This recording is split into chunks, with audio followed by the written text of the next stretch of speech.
கடந்த ஆண்டு ஜூன் மாதம் 14ஆம் தேதி கைது செய்யப்பட்ட செந்தில் பாலாஜி அவர்கள் இரவோடு இரவாக அமலாக்கத்துறை அதிகாரிகள் கைது செய்யப்பட்ட தொடர்ந்து திராவிட முன்னேற்றக் கழகத்தின் அமைச்சர்களும் நிர்வாகிகளும் ஒட்டுமொத்தமாக செந்தில் பாலாஜி அவர்களை பார்ப்பதற்காக மருத்துவமனையில் குவிந்த காட்சிகளையும் நாம் மறந்திருக்க மாட்டோம்.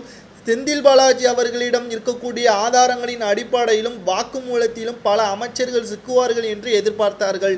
கடைசியில் செந்தில் பாலாஜி அவர்கள் என்னிடம் எந்த ஒரு ஆதாரமும் இல்லை என்றும் எனது தம்பி அசோக்குமார் அவர்கள்தான் அனைத்து பொறுப்பையும் பார்த்து கொண்டார் என்று செய்திகள் வெளியாகியிருந்த உடனேயே அமைச்சர்கள் அனைவரும் செந்தில் பாலாஜியை கைவிட்டு அவர்கள் வேலையை பார்க்க தொடங்கிவிட்டார்கள்.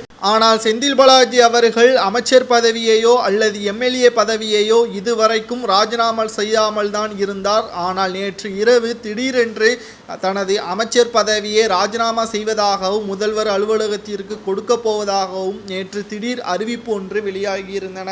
காரணம், இதற்கு முன்பாக செந்தில் பாலாஜி அவர்கள் அதிமுகவின் அமைச்சரவையில் இருந்தவர் என்பதும் குறிப்பிடத்தக்கது.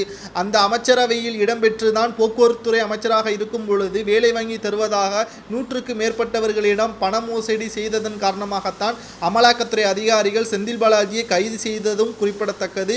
இதை திமுகவின் நிர்வாகிகளும் ஒப்புக்கொண்டனர்.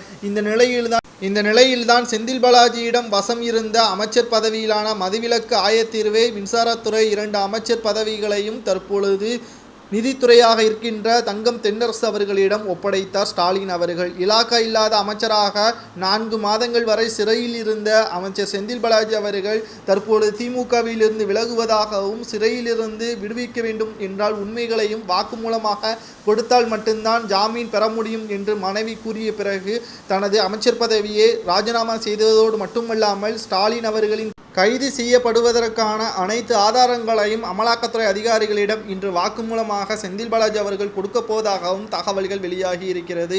இனிதான் செந்தில் பாலாஜியின் ஆட்டம் ஆரம்பமாக போகிறது என்றும் இணையதளத்தில் சவுக்கு சங்கர் அவர்கள் கூறியுள்ளார்.